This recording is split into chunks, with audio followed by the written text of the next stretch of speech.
অনেকে অভিনয় শিল্পী হিসেবে চিনে।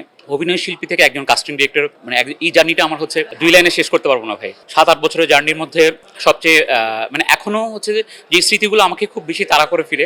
এমনও দিন গেছে যে সারাদিন কাজ করে আমি ৫০০ টাকাও পাই নাই। এমনও দিন গেছে। তো সেই জায়গাটা আসলে কখনো ভোলার মতো না।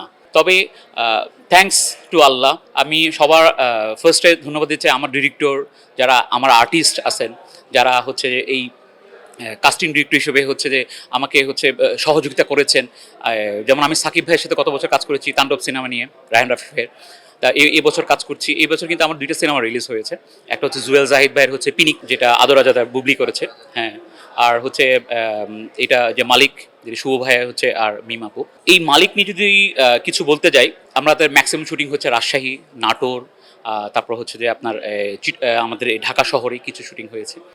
আপনাদের মনে আছে নিশ্চয়ই যেই আমাদের আইটেম সং যেটা ছিল, যে গুলগুলা পিঠা, এটা কিন্তু দর্শক খুবই জনপ্রিয় হয়েছিল।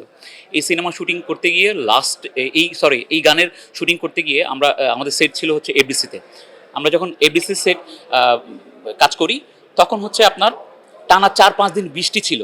এই পরিমাণ বৃষ্টি ছিল, সেই হচ্ছে আমরা যখন মানে ১ ঘন্টা কাজ করলে আরেক ঘন্টা বৃষ্টি, মানে পুরা গান শুটিং শেষ করতে আমরা ৫ থেকে ৬ ঘন্টা সময় পেয়েছিলাম।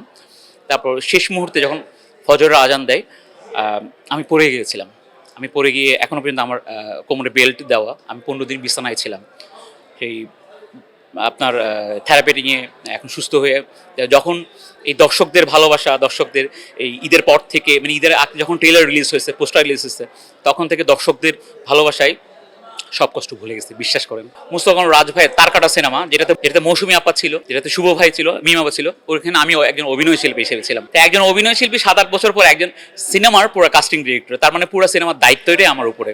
তার মানে বুঝেন যে হচ্ছে আমার প্রতি যদি সেই বিশ্বাস ভালোবাসা যদি না থাকতো, তাহলে এত বড় সিনেমার কাস্টিংয়ের দায়িত্ব আমার পড়তো না।